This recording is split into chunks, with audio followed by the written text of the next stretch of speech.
Letter 12. The Power of Concentration.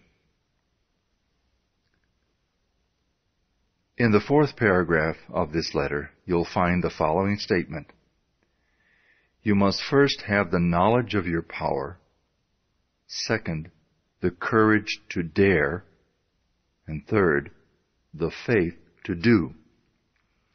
If you concentrate upon the thoughts given, if you give them your entire attention, you will find a world of meaning in each sentence and will attract to yourself other thoughts in harmony with them, and you will soon grasp the full significance of the vital knowledge upon which you are concentrating. Knowledge does not apply itself. We as individuals must make the application, and the application consists in fertilizing the thought with a living purpose. The time and thought which most persons waste in aimless effort would accomplish wonders if properly directed with some special object in view. In order to do this, it's necessary to center your mental force upon a specific thought and hold it there to the exclusion of all other thoughts. If you have ever looked through the focusing screen of a camera, you found that when the object was not in focus, the impression was indistinct and possibly blurred. But when the proper focus was obtained, the picture was clear and distinct. This illustrates the power of concentration. Unless you can concentrate upon the object which you have in view, you will have but a hazy, indifferent, vague, indistinct, and blurred outline of your ideal, and the results will be in accordance with your mental picture. There is no purpose in life that cannot be best accomplished through a scientific understanding of the creative power of thought. The power to think is common to all. Man is because he thinks. Man's power to think is infinite. Consequently, his creative power is unlimited. We know that thought is building for us the thing we think of and actually bringing it nearer, yet we find it difficult to banish fear, anxiety, or discouragement, all of which are powerful thought forces and which continually send the things we desire further away, so that it is often one step forward and two steps backward. The only way to keep from going backward is to keep going forward. Eternal vigilance is the price of success. There are 3 steps, and each one is absolutely essential. You must first have the knowledge of your power. Second, the courage to dare. Third, the faith to do. With this as a basis, you can construct an ideal business, an ideal home, ideal friends, ideal environment. You are not restricted as to material or cost. Thought is omnipotent and has the power to draw on the infinite bank of primary substance for all that it requires. Infinite resources are therefore at your command. But your ideal must be sharp, clear-cut, definite. To have one ideal today, another tomorrow, and a third next week means to scatter your forces and accomplish nothing. Your result will be a meaningless and chaotic combination of wasted material. Unfortunately, this is the result which many are securing, and the cause is self-evident. If a sculptor started out with a piece of marble and a chisel and changed his ideal every 15 minutes, what result could he expect?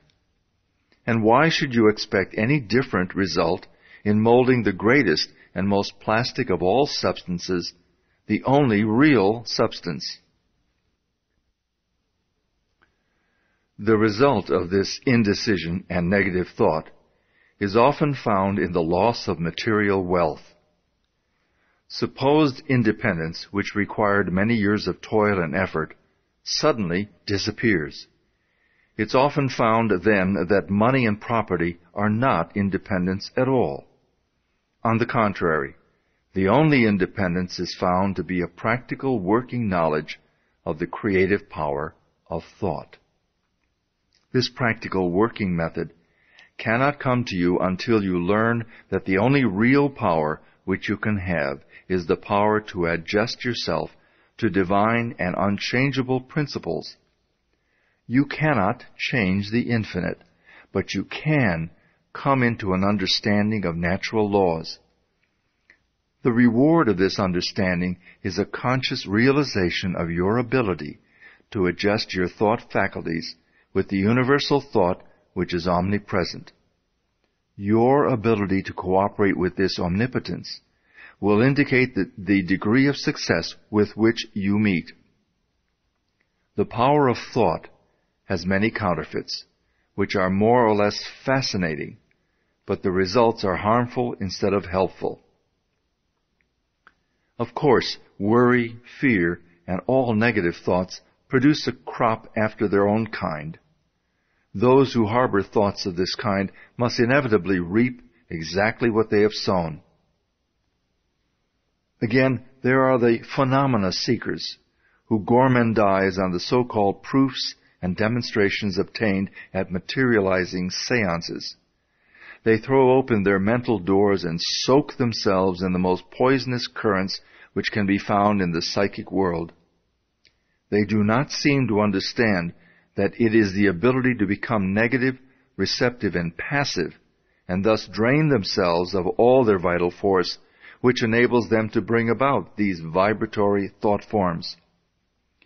There are also the Hindu worshippers who see in the materializing phenomena, which are performed by the so-called adepts, a source of power, forgetting or never seeming to realize that as soon as the will is withdrawn, the forms wither, and the vibratory forces of which they are composed vanish.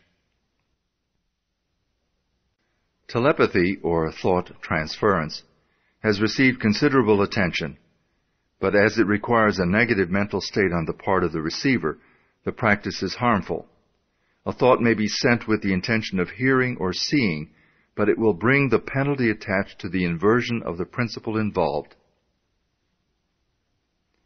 Hypnotism is positively dangerous to the subject as well as the operator. No one familiar with the laws governing in the mental world would think of attempting to dominate the will of another, for by so doing he will gradually but surely divest himself of his own power. All of these perversions have their temporary satisfaction, and for some, a keen fascination. But there is also an infinitely greater fascination in a true understanding of the world of power within, a power which increases with use, is permanent instead of fleeting, which not only is potent as a remedial energy or agency to bring about the remedy for past error or results of wrong thinking, but is a prophylactic agency protecting us from all manner and form of danger, and finally is an actual creative force with which we can build new conditions and new environment. The law is that thought will correlate with its object and bring forth in the material world the correspondence of the thing thought or produced in the mental world. We then discern the absolute necessity of seeing that every thought has the inherent germ of truth in order that the law of growth will bring into manifestation good, for good alone can confer any permanent power. The principle which gives the thought the dynamic power to correlate with its object, and therefore to master every adverse human experience, is the law of attraction, which is another name for love. This is an eternal and fundamental principle inherent in all things, in every system of philosophy, in every religion, and in every science. There is no getting away from the law of love. It is feeling that imparts vitality to thought. Feeling is desire, and desire is love. thought impregnated with love becomes invincible. We find this truth emphasized wherever the power of thought is understood. The universal mind is not only intelligence, but it is substance, and this substance is the attractive force which brings electrons together by the law of attraction so that they form atoms. The atoms in turn are brought together by the same law and form molecules. Molecules take objective forms, and so we find that the law of love is the creative force behind every manifestation, not only of atoms, but of worlds, of the universe, of everything of which the imagination can form any conception. It is the operation of this marvelous law of attraction which has caused men in all ages and all times to believe that there must be some personal being who responded to their petitions and desires and manipulated events in order to comply with their requirements. It is the combination of thought and love which forms the irresistible force called the law of attraction. All natural laws are irresistible. The law of gravitation or electricity or any other law operates with mathematical exactitude. There is no variation. It is only the channel of distribution which may be imperfect. If a bridge falls, we do not attribute the collapse to any variation of the law of gravity. If a light fails us, we don't conclude that the laws governing electricity can't be depended upon. Thus, if the law of attraction seems to be imperfectly demonstrated by an inexperienced or uninformed person, we're not to conclude that the greatest and most infallible law upon which the entire system of creation depends has been suspended.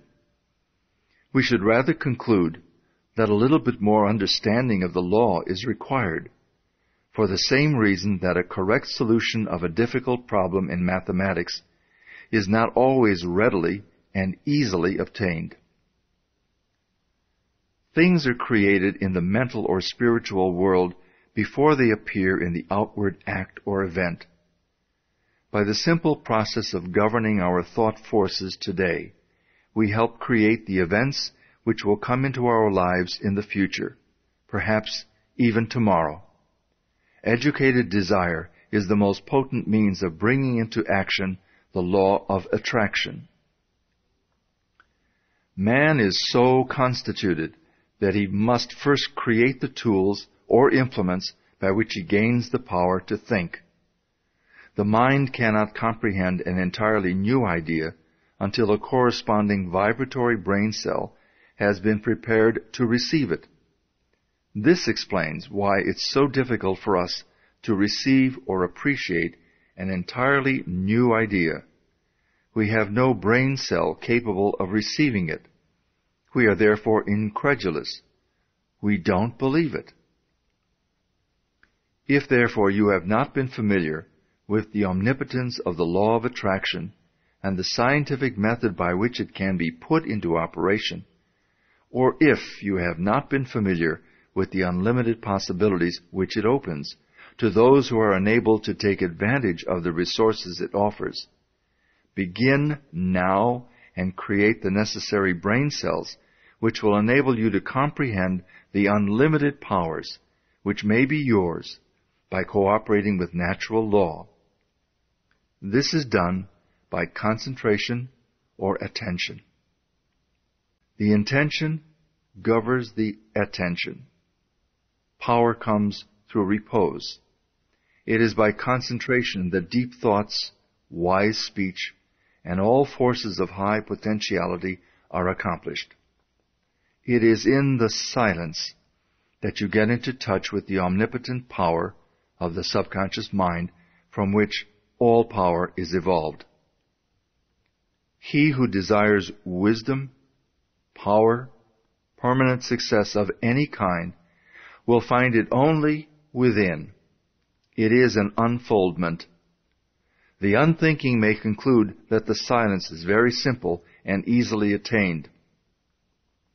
But it should be remembered that only in absolute silence may one come into contact with divinity itself, may learn of the unchangeable law, and open for himself the channels by which persistent practice and concentration lead to perfection. This week, go to the same room, take the same chair, and the same position as before. Be sure to relax. Let go, both mentally and physically. Always do this. Never try to do any mental work under pressure. See that there is no tense muscles or nerves, that you are entirely comfortable. Now realize your unity with omnipotence. Get into touch with this power. Come into a deep and vital understanding, appreciation, and realization of the fact that your ability to think is your ability to act upon the universal mind and bring it into manifestation. Realize that it will meet any and every requirement, that you have exactly the same potential ability which any individual ever did have or ever will have, because each is but an expression or manifestation of the One. All are parts of the whole. There is no difference in kind or quality, the only difference being one of degree.